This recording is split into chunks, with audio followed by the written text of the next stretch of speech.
Well, good afternoon, everyone. Thanks for joining us on this beautiful sunshiny day.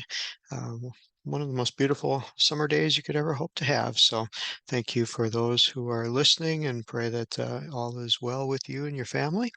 And as we continue our study, we are in the book of Daniel. And again, so happy to be doing this.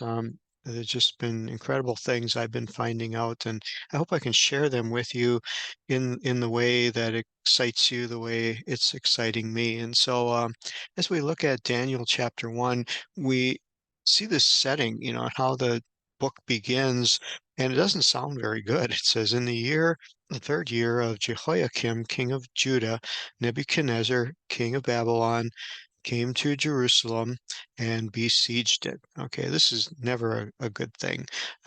We remember that there is judgment coming upon Israel. In this case, it's more defined by Judah because Israel and Judah had split into two separate entities. And I believe it was the prophet Jeremiah that came and prophesied, saying, go into Babylon, build houses, assimilate yourself, the judgment is coming.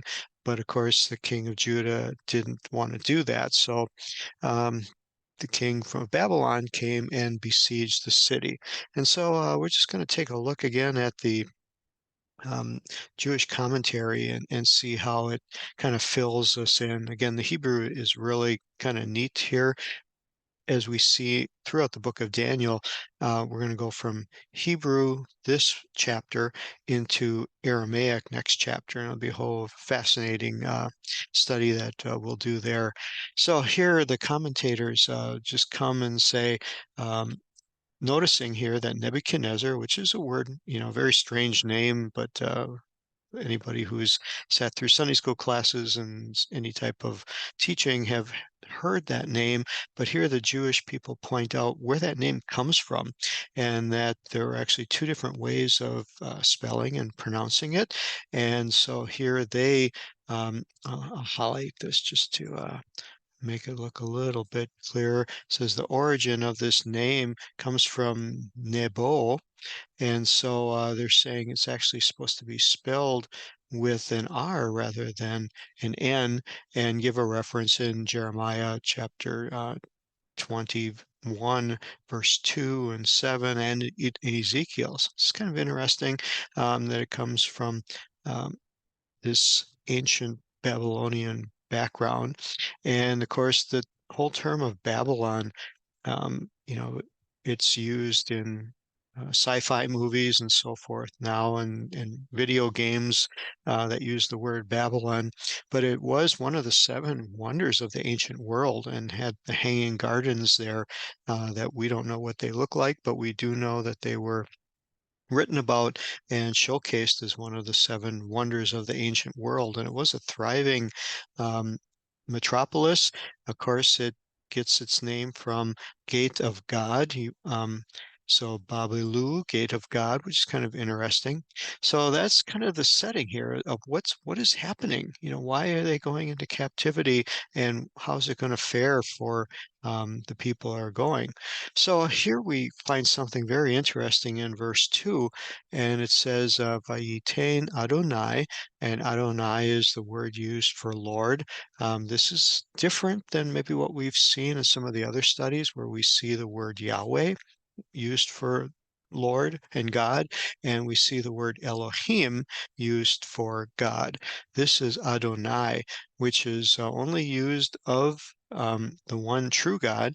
It means master, but the ending of it is created in such a way that can only mean the one true God. There are other Adons, which are masters and people of prominence in society, but Adonai is only used for the one true God. So what's going on here? It looks like God gave the king and into the hands of Babylon. There is something of permission being granted here. And why did God do that? And not only the king was given, but some of the articles um, from the house of God. Here's where you see the Elohim. And they were carried into the land of Shinar, into the house of another form of Elohav, another form of Elohim, but it is in reference to the god of the land, the god of Nebuchadnezzar.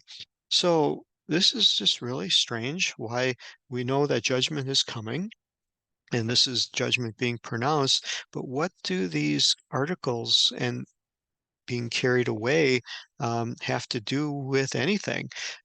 First, we remember that the temple was standing up until about 600-ish BC, or before the Common Era, whichever you prefer, BCE. And that's when that temple was destroyed by the Babylonians. And these articles, which would be what we know as the articles of worship inside that temple, the golden candlesticks. Was this where the Ark of the Covenant went? Or again, we don't know where it is. It never reappeared in any biblical history, any biblical narrative that the Ark of the Covenant was refound or repurposed or put into Herod's temple or Ezra's temple.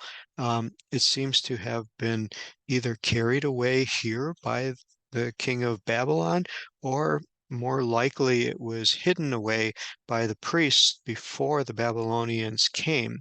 And so there's a lot here as to how they carried off some of the articles. It doesn't say they brought all. It doesn't say what they brought, but it doesn't mention it. But yet it's mentioned, which would be sort of normal. They would be, very valuable, made out of beaten gold, and they would be somewhat in a reference of showing of the God of Babylon conquering over the God of Judah or Israel. This was very prominent. Again, not something we think about very much, but back in this time where the kings were thought to be representatives of a deity, a god, if you will. And so it was always thought of that there was a spiritual undertones as to when nations triumphed against another nation, that it was one god besting the other god. And so there may be some of that. In this narrative of carrying away things that belong to the temple of God, obviously desecrating it and ruining it, um, being carried away. So let's see what verse 2 gives us in the Jewish commentary here. So he points out the word Adonai. This is the word most commonly used in Daniel is Elohim. So the Jewish sages notice this distinction. They feel it is a way of talking about the difference between the false deities and the one true God. And then they also point out about parts of the vessels carried them away. And then, of course, Shinar being another name for Babylonia, and bring this all together. Just try to give uh, an indication of what's happening here and how the temple was desecrated and how it was going from the house of the one true God into another house of the false gods. They don't know the name of the god. They assume it's probably Marduk. Again, that is very prominent in ancient literature that's not biblical, but that is from ancient times that talk about the gods that the pagans worshiped, the Babylonians worshiped, and Marduk is one of those. So from that point, we have this very dark scene of what's happening here. The land is being desecrated, the temple is being desecrated, things are being carried away, and this sets the stage, not a very pleasant time. So here we see in verse 3, Vayomer Hamelech, and so the king said, it says instructed, but the word is Vayomer, he spoke, and he spoke to this guy named Ashpenaz. Ashpenaz, it has a lamed in the front, meaning he's speaking to him. And this is interesting because this word of this name of this person doesn't show up anywhere else except here. And we don't know who it is. We don't know what he's coming from. Um, but it brings up that he is a eunuch. And here's where we kind of start with our little study today, because this is a part of ancient culture in the pagan um, realm, and where the kings had harems and they had eunuchs. And so we're going to look into that a little bit and find out, who are these guys? What is this? And you know, we have our 21st century understanding of it, and let's just see how it fits in. Before we go deeper in that, let's look at the Jewish commentary here and see how they translated. So the king spoke to Ashpenaz and called him a chief officer. Now that is very interesting compared to um, what it says in the actual Hebrew. So we see here the Ashpenaz is a foreign word. They feel they found a little bit of history, and possibly that it has to do with the Persian word for horse and the word for nasa, or nose of a horse. And then here, this officer, and they said literally it means a eunuch. And so let's see if we can unpack this word here in the Hebrew. And the word is saris, sometimes used for court official, courtiers, but when we look into the root of the word, it actually comes from the word to emasculate, which fits in with how we have been taught to think of this word eunuch. And again, it's very again, it's hard to wrap our minds around this, um, and what that meant, and why did they do such a thing? We think of trying to retain the loyalty of these men, not wanting them to um, be influential in the king's business, mainly with his many wives. It was very common for them to have, we're familiar with the harems and the multiple wives. We're going to see that someday if we study the life of Solomon. We find that, he had 700 wives and I think 1,000 concubines. And you kind of get the picture, that this is what the kings did back then. And of course, having a eunuch would make sure that they were not going to interfere. They could be trusted to not be seduced by the wives or in that whole situation. And mainly it's trying to emphasize their loyalty. It also brings out, who were these people? Were these men slaves that were captured, prisoners of war that were captured? It's just a part of life that we don't like to think of. And unfortunately, we see things played out in what's happening over in Gaza right now, when you see the brutality of the Hamas and the sexual crimes that they committed against the people that they kidnapped, and we're only getting now just some of the things that happened. We also see it happening, or hear of it happening, over in the war of Ukraine and Russia, how the Russian military is brutalizing sexually the captives, the men, the soldiers that are captive there. And again, it's almost too hard to even think about it, and too hard to even process that those things take place. But yet, when we look at it and call them horrible atrocities, which they are, and they're outside of what are called the rules and the laws of war that were enacted to prevent such atrocities, but yet that it has its roots thousands of years before. And um, again, I don't even know how to comment on it other than the depravity of mankind, and what people will stoop to when they're in positions that war creates and that power creates. And again, just horrible beyond words. So um, I'm going to move on here as we, but just so that we get an understanding that these were men who were eunuchs put in position. And this guy was mentioned and involved here to start interacting with some of the sons of Israel. And of course, this term here is being used in a very positive way. They're B'nai Yisrael, they're descendants of the king and some of the nobles. So it looks like they are bringing at least here, we don't know how many others they brought, but at least the picture we get here are some of the very important people in the king's court, those that were wise, those that were noble, had good upbringing. And let's so we understand that picture, but again, we want more. Who really were these people? And so we see that the commentator here speaks of these being royal seed. It doesn't talks about classes and descriptions of the seed royal, of the nobles, and then of youth. And so who were these people and how young were they? We see in verse 4 that they talk about them as Yeladim, which is just a standard word for a young person, has no real age um, ascribed to it. But as it talks about them, there's some really interesting words here. It says that there was no blemish in all of them. Here you see the different words that show up that it's called the Ketiv, what is written versus what is understood and spoken.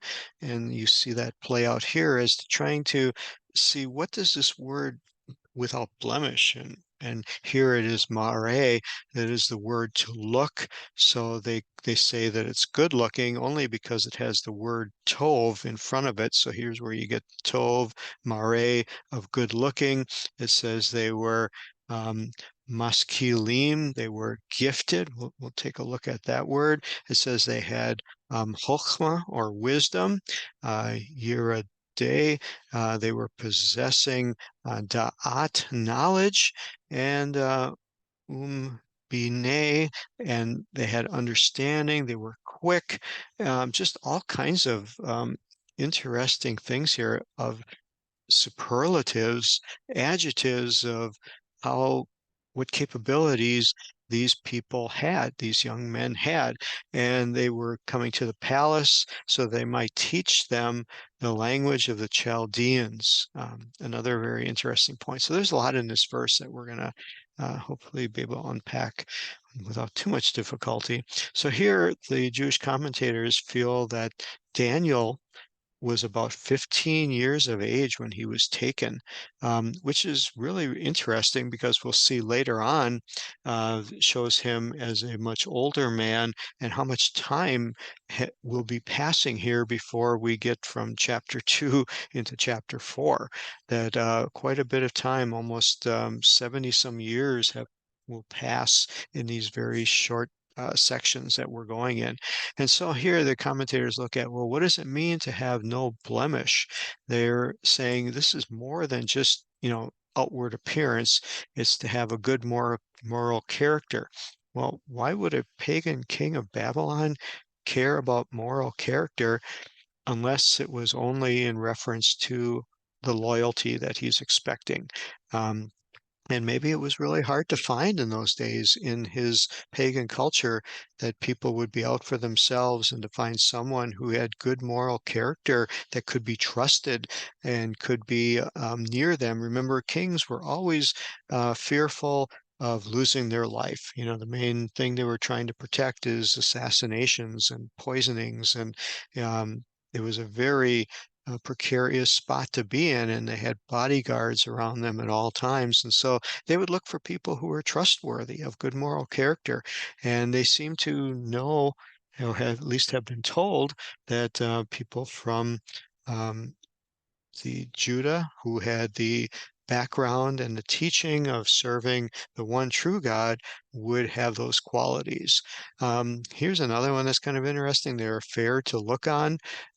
They start going into skin color and complexion. Again, I had to just circle myself around here and remind myself that we are looking at Middle Eastern culture. This is not Midwestern or Western European culture. This is Everyone is olive colored, um, more brownish colored skin, and this was what they were, um, how everyone looked, Middle Eastern appearance. But yet, again, they're looking at their outward appearance, um, but they don't talk about it as much as they do being skillful in all wisdom. And again, okay, if this is Daniel and these others that are with him, we're going to find out their names in a bit. They were very young men, but yet they were skillful in their wisdom. We know from Jewish culture that children are taught very, very early to read and to write, to learn Hebrew, to learn the ability to speak well and be taught in the Hebrew culture, read the Hebrew Bible, and it brought literacy in Judaism to a higher level than can be found in any other facets of society. It is one of the things that has made Jewish culture stand out the way it is. And I don't have the exact numbers in front of me, but there are publications that list out of the Jewish culture, which ends up being like 0.2% of the world's culture, the peoples of the world. 0.2% is Hebrew or Jewish, but yet from that very small group comes like a large percentage of Nobel Peace Prize winners, a large percentage of leaders of companies, of doctors, of lawyers, of prominent businessmen and women. Um, they are they make up the majority of the population in those areas that come from such a small um, demographic of society. And again, the reasoning is that they are taught at a very early age to be literate, and to learn principles that come from God's word that guide them and that allow them to be prosperous and allow them to be successful. And so I think we can see that here in what King Nebuchadnezzar is witnessing and seeing in these that he must have um, gave them some methods to prove how skillful they were in wisdom, how skillful they were in knowledge. They had tests. Um, Now, the king probably wasn't the most intelligent guy, but he had a lot of people around him. And so these must have been some quite grilling tests that these young men had to be put through to be able to here stand before the king, that they had to survive these testings and these grillings, greater than being on a Jeopardy show, of course, of having all that knowledge. And then he wanted them to become literate in the Chaldean culture, the learning, the literature, the tongue of the Chaldeans. And so this is where we are going to take a break here and come back as we now pick up as to what was this language and why did they have to learn it and what did it mean and how did it influence how the rest of the book of Daniel is written. Again, just such fascinating things that we're going to come across. I hope you are enjoying that as we only got through halfway through verse 4. Next week, we will not be having class as it's the holiday week.